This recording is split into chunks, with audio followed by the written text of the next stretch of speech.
Good morning. Welcome back to the channel. We've got ourselves a new project. Yeah, I bought a clapped out Mercedes. Not the best move, but yeah. Let's dig into it.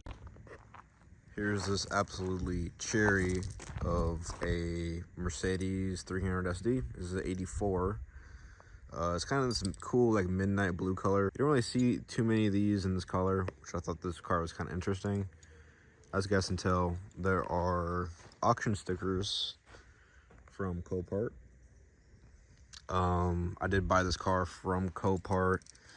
It was listed as a non-op, and it had a majority of mechanical damage.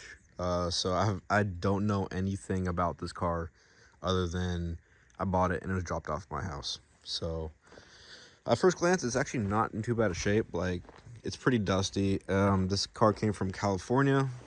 The COPART there in Van Nuys or something like that. I'll put the name on here, but I don't even know how to say that. She is kind of beat though. Like, look at that body gap right there. So I'm not sure what's going on there.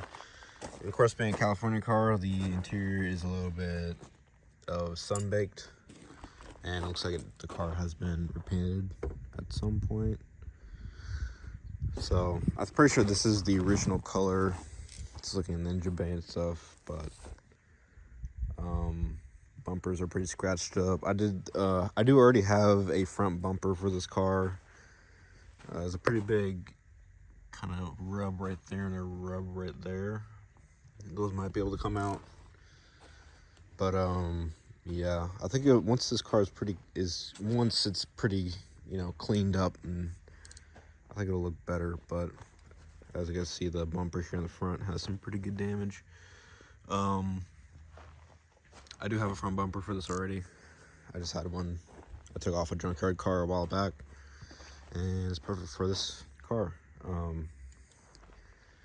Let's look at the interior. I did notice this little piece of trim down here is kind of not really attached. Probably one of the clips or something are broken. This is the interior. Like I said, this is all sun bleached on the top of the door panels. Yeah, she's pretty. I mean, it's clean, but the seat's all coming apart. I'm not sure what really happened here. It's like the springs. I don't know. It's something happened where like the stitching or something came apart, or somebody like overfilled it with foam or something. I'm not sure. Armrest is all destroyed. That seat over there is destroyed. The dash is all cracked. All the wood trim is pretty sun bleached and broken. For some reason,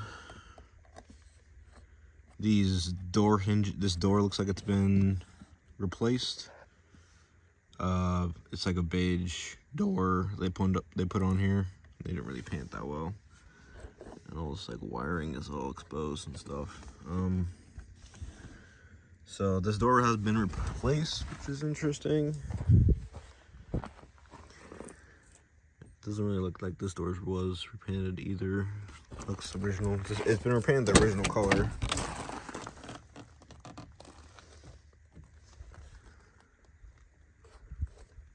So I don't think this door's original. I think it's just, yeah. It's the original door striker. Back seat's not too bad. This is weird. A little thing. I'm not sure what that's for. It's missing the seat, the back part of the seats there. Package tray isn't all warped or anything. Headliner's decent. Like I said, all this like felt around the wheel, the shipping's all gone. Closes pretty good. It's missing the little rubber boot for the antenna. Glass is all good. Usually these fog out. This one seems pretty good, which is cool.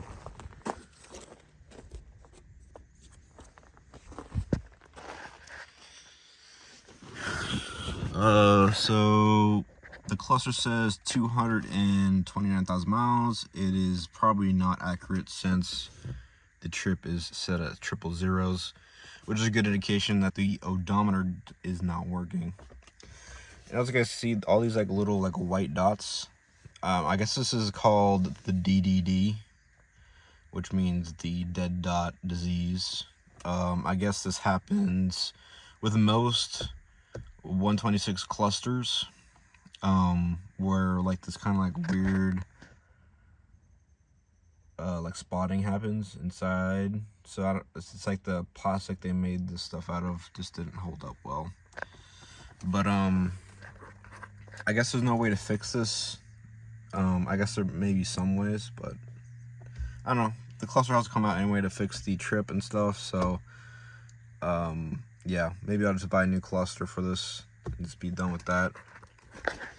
Here is the center. Looks like we got a Sony aftermarket radio. That's kind of weird how that's interesting. Custom tray there. No ashtray. It does smell like a little bit of smoke in here. Not too bad. Looks like the air conditioning set to max. Let's just turn that off, I guess. Antenna set down.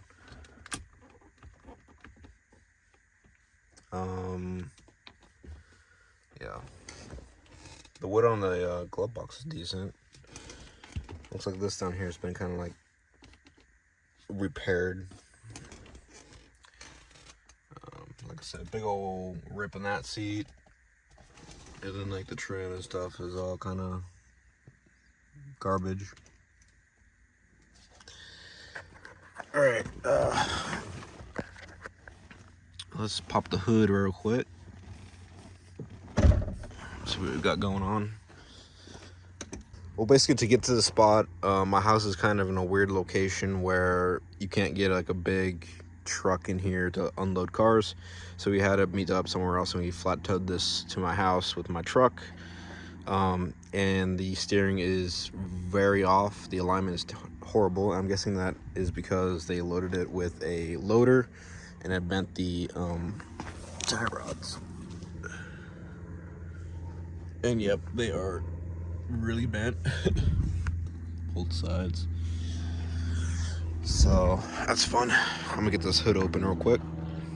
Here is the famous OM617.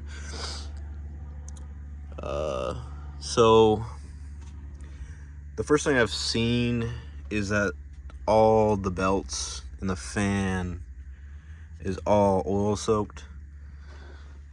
So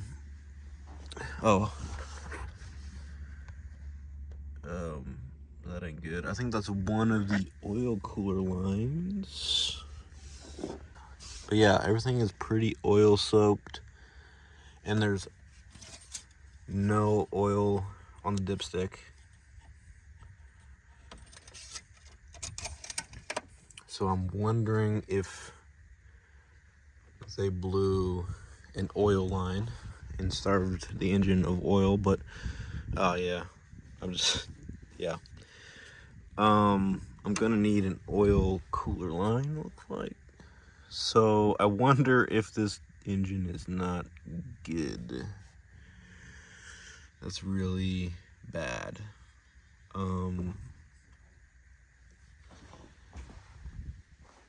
That's very bad.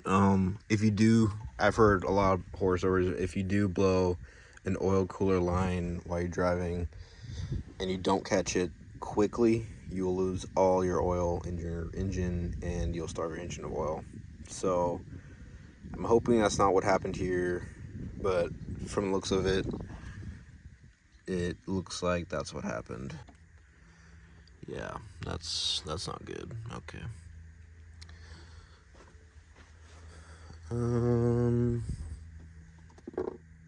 That's weird. I was just sitting on that. I think that's just the shock tower bushing. It looks like. I'm not sure. Maybe that was rubbing against the hood or something. I'm not sure. They did some custom got some work on that breather tube, some fiberglass or something. Batteries from 2022. I mean, it wouldn't be the end of the world if this engine was bad. You can find these Ohm 617s not too rarely. I do have a couple of sources where I can find complete parts cars, 300 SDs with engines. So if it comes to that and I want to, I can repair this thing, drop a new engine in it or whatever, or a good used engine. So yeah, that's tough. All right, guys, since now knowing that this engine may have ran out of oil while it was running, just kind of predicting what this is. The engine is not seized. Right before I got unloaded off the transporter trailer, I did try to crank it like half a revolution and it did turn. So the engine is not seized. I didn't crank it long enough to see what it sounded like when I was cranking. Just because I checked the oil before I cranked it and it was not on the stick, so I didn't want to crank it for too long. So I'm gonna crack the oil pan drain plug off and see if there's any oil in it, and if there is some, if there's any kind of metal or anything in there. That will give me kind of indication of, you know, if there's any bearing material or anything in the oil. If there is metal in the oil, then the bearings might be trashed in this engine. It doesn't look like anybody drained the oil in a long time, so, and even somebody like almost stripped the nut off, or the bolt, the drain plug off.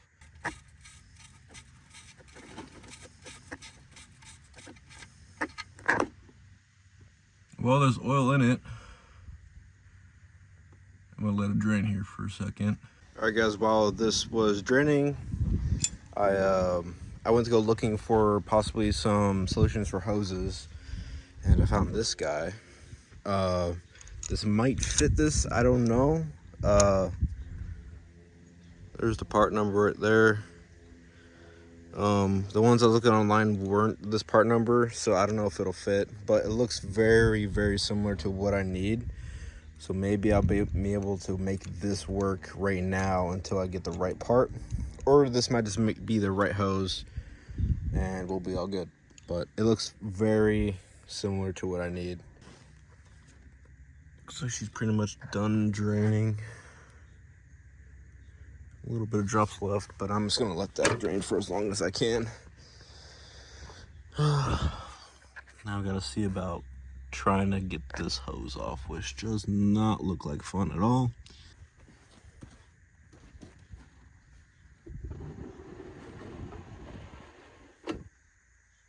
Well, there's not nearly enough oil at all.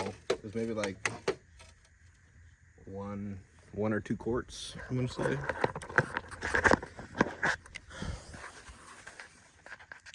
That right there is the center of the pan that goes up, so it's not like junk or something. It's pretty clean. Yeah, it's pretty clean. I don't really see anything. Like not much at all. This is pretty dark, like you would expect in a diesel. So we're not out of the woods yet. But yeah, that's actually not bad. I'm seeing maybe like a little bit. I don't know if that's just bubbles or, I mean, yeah, I'm not seeing anything really scary in this oil, so that's a good sign. Hopefully, if this oil cooler line did break and the person who was driving this stopped the engine before it could run itself dry, that would be good. Or possibly this hose broke when the engine wasn't running, but that's highly unlikely. I've heard a lot of horror stories where people have had this happen before. If you do own a car with an ohm 617, make sure to check your oil cooler lines. This one looks like it's definitely the original hose, and it literally just the fitting disconnected from the actual hose part. So yeah, I'm not sure really how that happens. So if this car does run good, I'm gonna have to change probably the bottom one as well, just to be sure. So like I said, make sure to check your oil cooler lines if you have one of these cars. If you don't, and one explodes on the highway or something, your engine could seize up almost immediately, because it'll run it dry pretty quick. So you got to be quick. I did rub off some of this oil. All this in here is just oil soaked, and got some of the original color back there on the inner fender. But yeah, so I'm going to see if I can get the rest of this old line off. It does not look fun, so yeah, I'm gonna go ahead and do that, see if I can get this new one to fit. If it doesn't fit, I have to maybe order another hose. I don't think I'll be able to fix this hose enough where it'll run. I think it'll just immediately start leaking again. So, and I don't want to do any harm to this engine, you know. So I'm gonna do that. See if it, see if it runs, and if it doesn't run good, then I'll just take my new line off, and it'll be all good. So, yeah, let's go ahead and keep going. I am gonna take out the old oil filter. I did look into my stash, and I do have one. The perks of having a lot of cars with ohm 617s, you just have plenty of parts laying around. So I'm gonna also change the oil filter, see what that looks like, and if there's any oil in that canister there, we'll see if that has any metal as well. So let's go.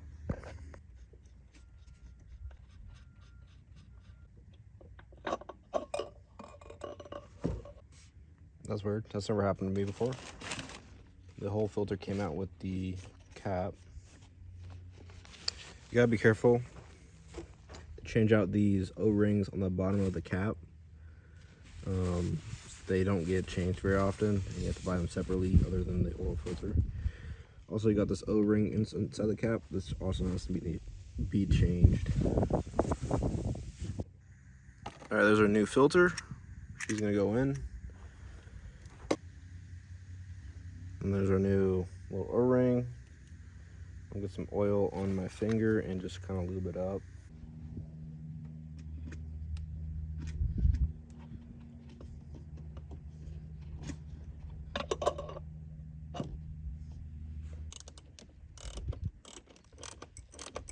Just like that, she's good. All right, guys, now we're gonna take off the oil cooler line. First, I'm gonna pop off this top one because it's the easiest to get to. It's a 27 mil wrench. All right, so I was rewatching some of my clips here, and I didn't really do a good job of explaining what I was doing in this next part of the video. But basically, I did some research on how to get these oil cooler lines removed, and it requires unbolting the engine from the cross member, and you actually have to jack up the engine to get and snake these oil lines in and out. These oil lines are very tight against the engine, so the only way to actually replace these lines is to actually unbolt the engine from the engine mounts and the little shock absorbers, the engine shock absorbers. You got to remove both of those to jack up the engine a couple inches, so you'll be able to get enough room to snake these lines in and out. Decided to tow the car up to the house and actually get to a place where I had tools and a good cement pad, so I'll be able to jack up the engine and actually take my time doing this job. So that's where I'm coming at now, and yeah. Alright, guys, got the car all jacked up. I was noticing somebody put some newer discs on it, some newer shocks. So this thing has some new parts on it, which is cool. Pads are good. Somebody reused the dust cap and it's all beat to hell, but it is what it is. Looks like that guide rod right there is newer. Upper control arm isn't all destroyed like they usually are. So I am noticing some rust right here. So gonna have to hit that with some paint or something if I do end up fixing this car. Also, these tie rods are like U-shaped. They're not supposed to be like that. They're supposed to be straight. So I think those got bent when they were loading the truck with this. The loader bent the tie rods up both sides. So yeah, a little update on the old motor mount removal process. And we got this side out. I got it right there. It's soaked with oil, so I'm letting it drain out.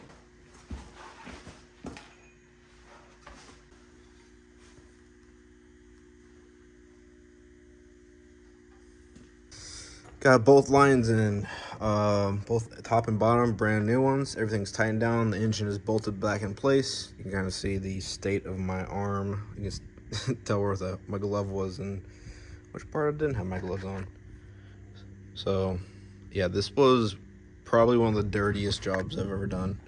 Everything is just covered in oil, so everything you touch is just bad. So yep, everything's all clamped down in place. Honestly, the hardest part of this job was getting that little let's see if I can get that little arm right there. You guys see in the middle of the screen. Then there's the motor mount on the bottom. It looks like a pancake. That little arm right there took forever to install. There's just no room to get down there to get, you know, anything but a wrench. So four little nuts on that, and they had to be super tight. So anyways, lines are back on, tightened up. Everything's tightened up. The engine is bolted back down onto the engine mounts. So I think we're all good to test, see if this thing even runs. I'm going to open up the oil canister again. I put a new filter in there the other day.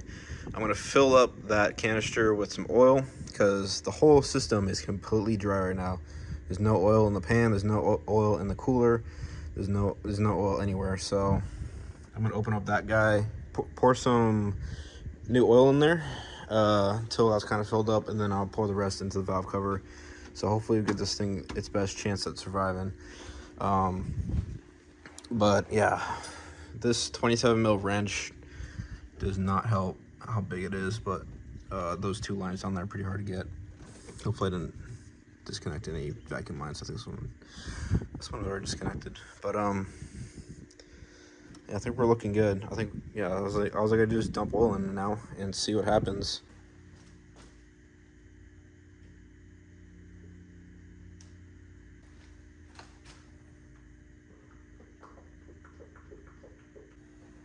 Got no glow plug light.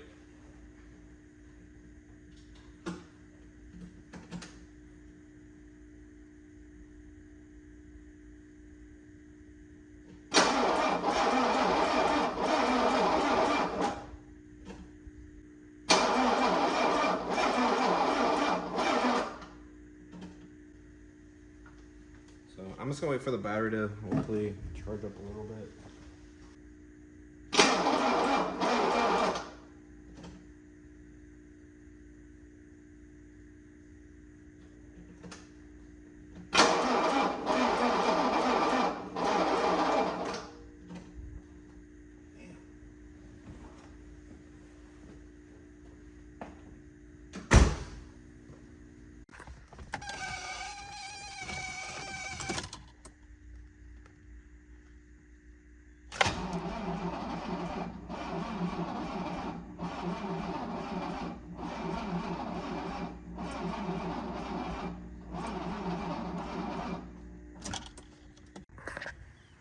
Got the old 7.3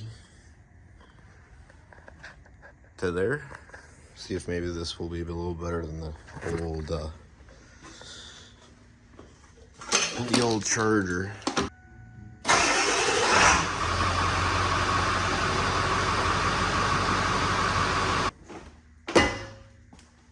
Got myself a new battery.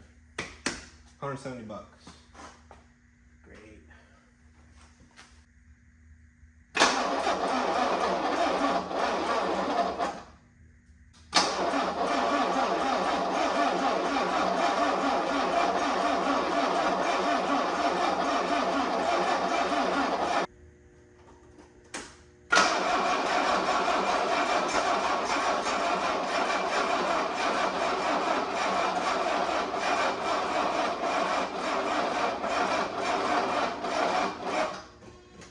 Alright guys, welcome back.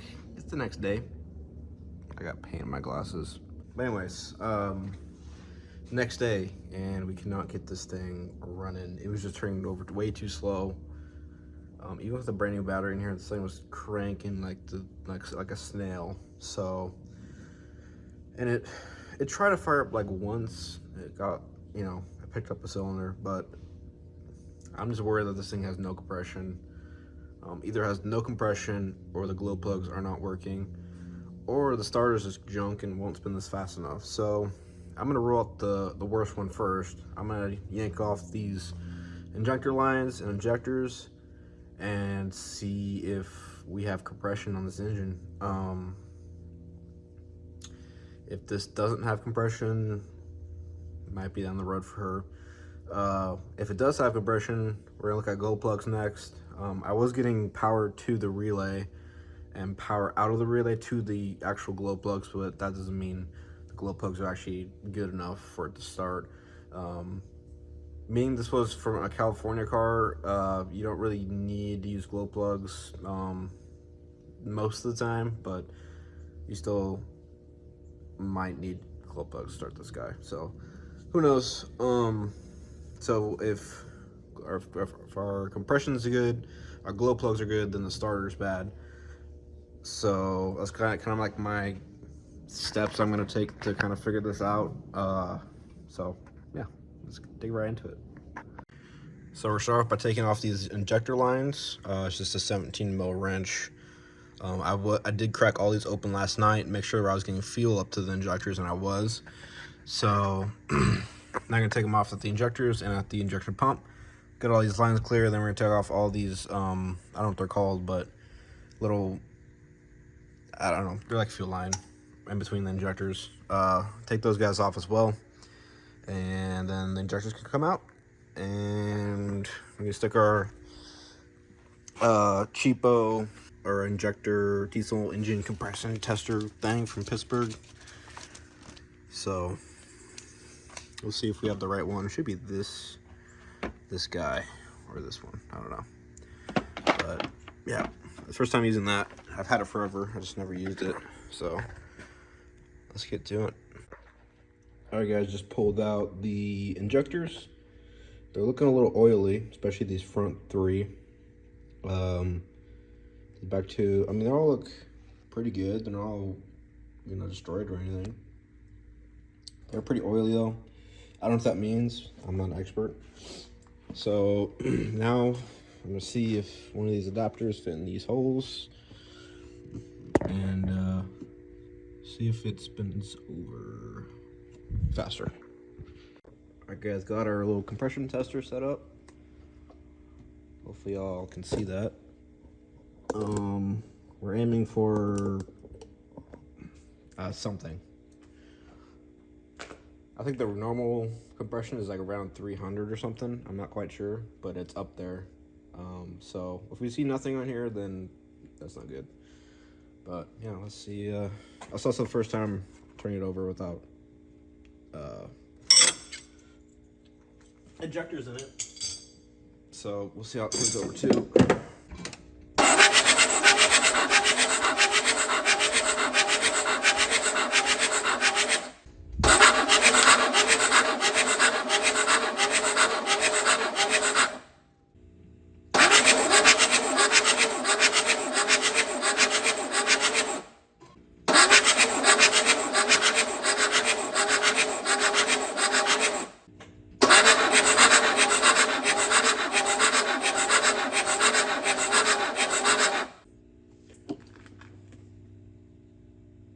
200.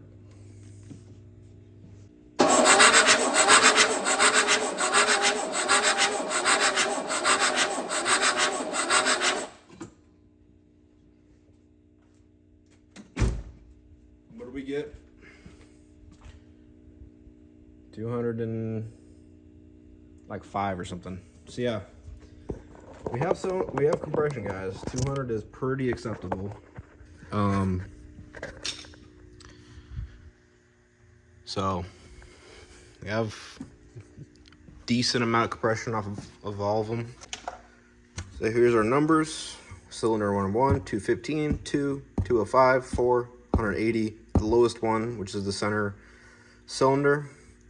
Cylinder 5 had 200 and cylinder 3 had 205. So that is pretty good. They're all within, 20, 25 of each other. So that's not bad. I think my other Mercedes, my wagon, I think my very first video I made was on that wagon, and that car had only like 100 and 110 PSI in all the cylinders, and that thing ran like crap, but it still ran, started up every single day, good daily driver. So with this thing with 200 PSI in all cylinders is pretty good. And it's holding too. It's not like it's dipping down. Another day working on the old 300 SD. It's been a couple days. I had to order some parts. I left off with checking the compression on all cylinders. They're all around 215, 200, low one being 180. Did some research, and basically 200 is about the minimal amount of compression that you can have for like a decent running engine. So we're right on the cusp there of being like a good, it's not good, like a normal compression for a OM 617 turbo diesel should be around 300 to about 350 to 400 is like a good, like brand new condition pressure. So yeah, we're pretty low on the schedule here. But I'm not surprised. This engine has north of 230,000 miles. The speedometer doesn't work, and I know that because the trip is set at 000. That's a good indication that the odometer does not work. So this definitely has more than 230,000 miles. I'm gonna guess somewhere around 250,000 miles. So that is pretty common for these to go way more than 250,000 miles. So I'm not super concerned about having a low compression. So I also looked at the glow plugs. I put a good used relay in, and I did confirm that does click and does send voltage to the glow plugs. I do have a new set of glow plugs for this. I actually got them for free. I bought a set of 5 glow plugs from a company, and they sent me 10 instead, I think on accident. So I do have 5 brand new glow plugs that can go in that. So I'm gonna do that. I also had to order the,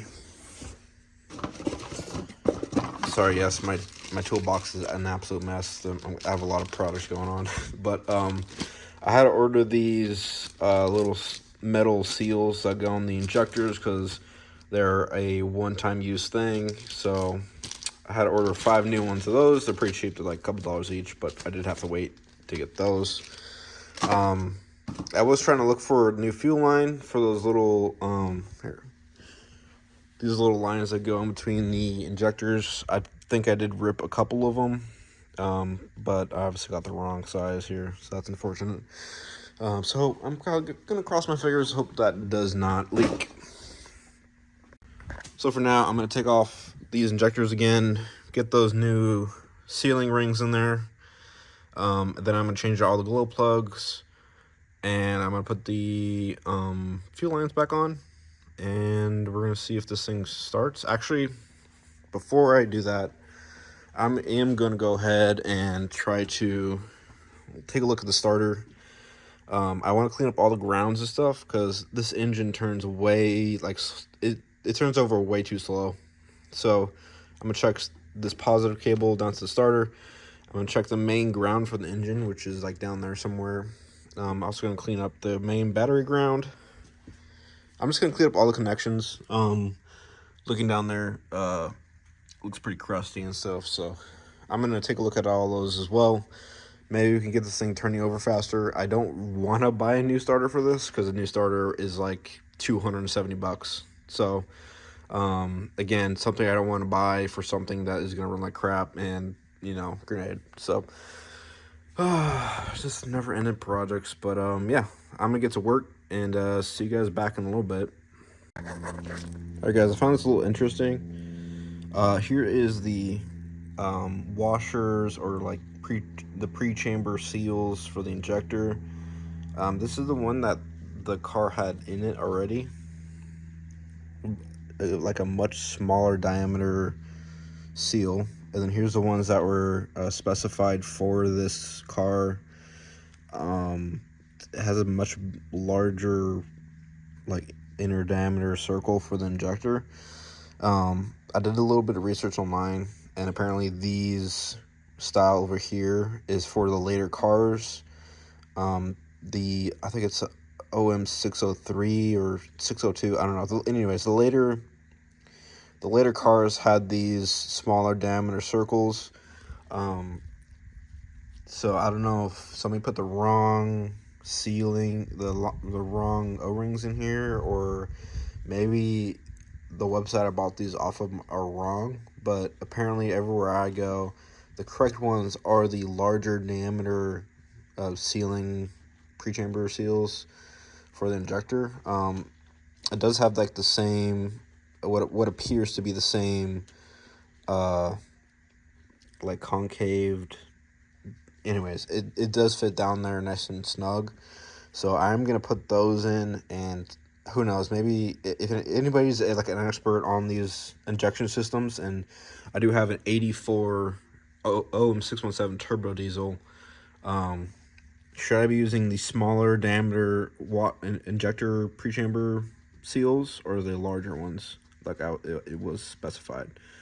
So these injectors, let's look at here, probably Bosch injectors. But anyways, let me know any injection people out there that know more than me. Let me know. But there you go. All right guys, everything's back in the car. I got all the top injector lines all loose, got all these tight over here. Gotta crank it and make sure we got fuel up to those lines. Glow plugs are in, brand new. I got the battery charging. I cleaned up the battery ground and also the ground that goes to the starter. Clean that connection up. They're both pretty clean already. So I don't know if that'll do anything. I highly doubt it. But I'm gonna crank it and see how she turns over with injectors back in it. And let's see if we can get some fuel up in here, tying them up, see if it'll do something. All right guys, I did notice something. We actually do have a glow plug light now. That was not working before, so that's interesting.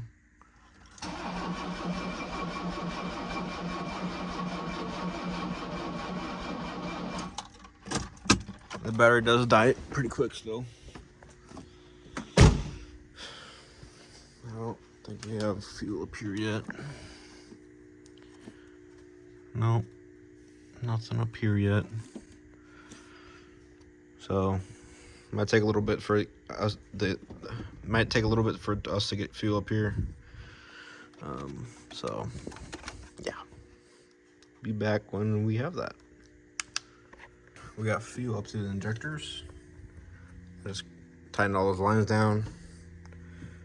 We might have glow plugs now. We have a little bit of compression. The battery is charging. Let that charge for a couple more minutes before I actually start cranking on it. Hopefully this thing will fire up finally. Who knows?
seconds, and then immediately quit.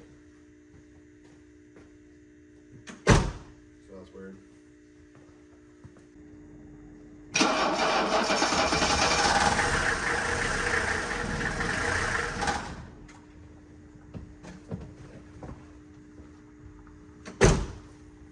It ran. I kept my foot on the gas so it'll keep running, but to start.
It's got a shaky idle.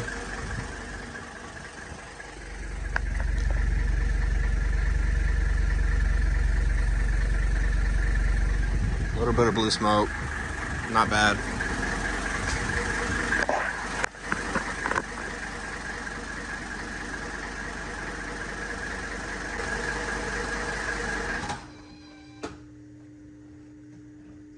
See if it'll fire back up.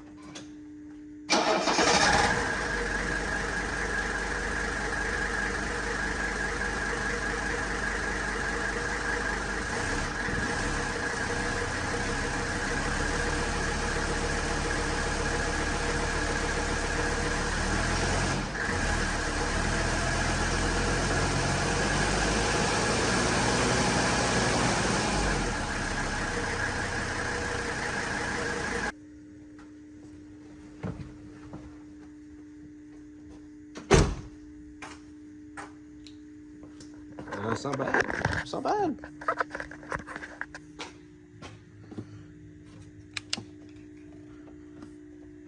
No leaks or nothing. It started right back up. All right, guys. She runs. Not the best. She has some problems. But yeah, she runs good. It was a little shaky start there at the beginning. It just would not fire. I did pour some fresh diesel in it, and it seemed to like that a lot. It was very low in diesel, so maybe it was just getting really crappy diesel on the bottom tank. This thing's probably been sitting for a while.